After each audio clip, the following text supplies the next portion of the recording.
AI va AGI degan ikkita atama bor. AGI atamasidan vahima qilishimiz mumkin, lekin ungacha hali bor.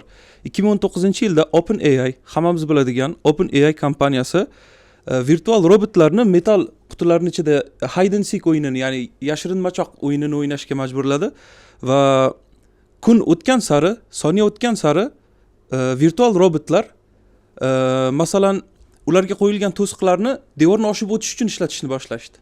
Lekin sun'iy intellektda eng qiziqarli narsa software injenerlar, dasturchilar bunga o'xshagan xususiyatlarni qo'shmagan virtual robotlarga. Va bu qutini orqasiga yashirinish, qutini ma'lum bir devor oldiga qo'yib devordan oshib o'tish sun'iy intellektni tabiat desam bo'ladi bu narsani, chunki tushuntiraman. Evolyutsion o'rganishga olib keldi. Bu narsaga biz sun'iy intellektda reinforcement learning deymiz. Bizning hozirgi sun'iy intellektimiz shunaqa holatda o'rganyapti. 2012-yilda Google DeepMind sun'iy intellektini robotga o'rnatgan holatda sakrab bitta joyga yetib borish nimasini qo'ydi. Topshirig'ini qo'ydi va bu topshiriq vaqtida bitta qoida tezroq yetib borish. Va sun'iy intellekt nima qildi bilasizmi? Virtualizatsiyadagi, simulyatsiyadagi Newton fizikasini matematik hisoblashidagi umumiylashdan kichkinagina bitta xato topib, sakrashni shunaqa amalga oshirdi, bitta sakrashda manzilga yetib olishni amalga oshirdi. Va bu shu simulyatsiyani yozgan insonlar tomonidan yillab davomida boyagidek realizatsiya qilinmagan narsa edi. Va bu narsaga biz reinforcement learning deymiz. Undan tashqari mikroskopik detal mustaqil o'zi keldi. Xuddi shunaqa. Va buni men tabiatini tushuntirib beraman. Nimaga bunaqa holatga kelganini tushuntirib beraman. 2021-yilda esa Facebook AI Research teami ikkita sun'iy intellektni bir-biri bilan inglizcha gapirishga o'rgatdi. Va nima bo'ldi bilasizmi? Ma'lum bir muddatdan keyin ular inglizchani qisqartirib emas, to'g'riroq optimallashtirib, bir-biri bilan umuman boshqacha tilda gapirishni boshlashdi. Va bir-birini tushunyapti. Va bundan xavotir olgan tim bu ishni o'sha vaqtda to'xtatgan edi va bu bizga boyagidek mif bo'lib yetib kelgan edi. Sun'iy intellekt yaratilibdi, ikkalasi bilan umuman boyagidek bir-biriga vahimaga asos bo'ldi. Va bularning hammasini tagida men tabiiy o'rganishda reinforcement learning ni aytaman. Reinforcement learning sohasida dunyoyimiz, tabiatimiz bu dunyoning birinchi hakeri, birinchi buzib kiruvchisi. Nima uchun? Men buni ikkita jonzot misolida tushuntiraman. Bittasi Morpho, yana bittasi bitta qush, Kapkin qushi. Morpho shunaqa kapalak, uni qanotlarida ko'k, moviy tus bor, lekin olimlar shu narsani aniqlashdi, mikroskopik anaqa yaqinlashtirishdan keyin ko'k rang yo'q u yoqda. Bu kapalak shunaqa boyagi panellar chiqargan millionlab yil davomida quyoshdan kelayotgan nurlarni ko'kka aylantirib chiqaradi. Va nima uchun? Predatorlarni, ya'ni ovchilarni ko'zini shamg'alat qilish uchun. Va bu narsaga inglizchada biz structural color deymiz va biza nanotexnologiyada endi shu qismlarga yetib kelyapmiz. Undan tashqari bu reinforcement learningda, ya'ni tabiatdan o'g'irlashimizda Yaponiya yetakchi. Ularni super tezlikda yuradigan poyezdlari yopiq joyga kirganda chiqayotgan vaqtda boyagi havo tovush anaqasini qobig'ini buzgani uchun kilometrlab naridan eshitiladigan portlash ovozidek narsa eshitiladi va yapon olimlari buni men hozirgina aytgan bitta qushni misolida, ya'ni Kapkin qushini misolida poyezdlarni ko'rgansiz, uchun mana bunaqa uzun bo'lib ketadi. Aynan shu sababdan va aynan o'sha qushdan ilhom olingan holatda qilingan. Va endi men shu narsani aytmoqchiman, bu jonzotlar, bu kapalak yoki boyagi qush, Kapkin qushi suvga shunaqa sho'ng'iydi, suv sachratmaydi.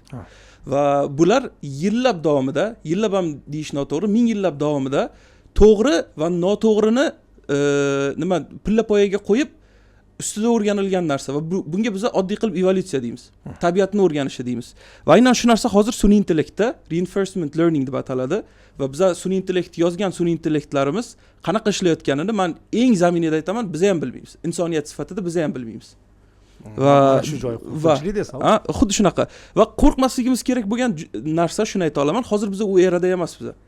AGI degan narsa bor, umumiy sun'iy intellekt, ya'ni bitta muhandisni yoki bitta insonni levelida bo'la oladigan sun'iy intellekt. Buning uchun OpenAI ham, Facebook ham, Xitoydagi DeepSeek ham katta gapirishyapti, lekin unga u texnologiyaga yetishimiz hali noma'lum. Va men sizga shuni aytishim kerak yana bir marta.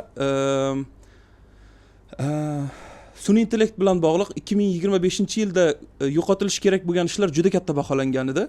Holbuki bu 5% ga ham yetib bormadi. 2030-yilgacha 5% insonlar boyagi kasblar yo'qolib, uni o'rniga sun'iy intellekt kelar ekan. Va sun'iy intellekt dasturchilarning ishini olib qoladi deb ko'p vahima qilishdi-yu. Dasturchilarning ishini sun'iy intellekt assistenti bilan, to'liq sun'iy intellekt emas, sun'iy intellekt assistenti bilan amalga oshirish davomida 3 ta kompaniyani OpenAI, Google va undan tashqari Amazonning koderlari 25% dan 65% gacha xato yozishgan. Va sizga yana bitta eng zo'r statistikani aytaman. Sun'iy intellektdan foydalanib kod yozishni boshlashgandan beri dasturchilarning kodida xatolar va xavfsizlik qismlari 20% dan 25% gacha ko'paygan. Tushuntira oldimmi? Va undan tashqari men sizga komediyani aytib beradigan bo'lsam, McDonald's kashirlarni, ya'ni kassirlarni sun'iy intellekt bilan sun'iy intellektga o'tkazaman deb 3 yildan beri chiranayapti. Lekin uddalay olmayapti, chunki kimdir boyagi nimasiga, kimdir zakaziga $200 qo'shimcha narsa qo'shib yoki qaysidir klient menga 400 ta mahsulot ber deganda sun'iy intellekt ishdan chiqyapti. Prompt engineering orqali. Bu xuddi Walmartda ham kuzatildi bu narsa. Walmart sun'iy intellektni kassada ishlatishni boshlagandan keyin insonlar paketlarini o'zlari to'ldirishi kerak bo'lgani uchun Walmartga bo'lgan ehtiyoj kamaydi va bundan keyin Walmart sun'iy intellekt bilan bog'liq kassirlarni ish o'rnini insonlar sifatida qoldirishni boshladi. Va o'shaning uchun sun'iy intellekt hozir juda vahima qilinadigan darajada emas. Men sizga shuni aytishim mumkin. World Economic Forumni bitta chiqargan maqolasi bor, yaqindagina chiqarishdi. 2030-yilgacha bo'lgan kasblarni boyagi qanaqa skilllar rivojlanishi kerak va qanaqa kasblar yo'qolish arafasida. Bu keyingi 5 yillik, 5 yil orasida juda ko'p narsa bo'lishi mumkin.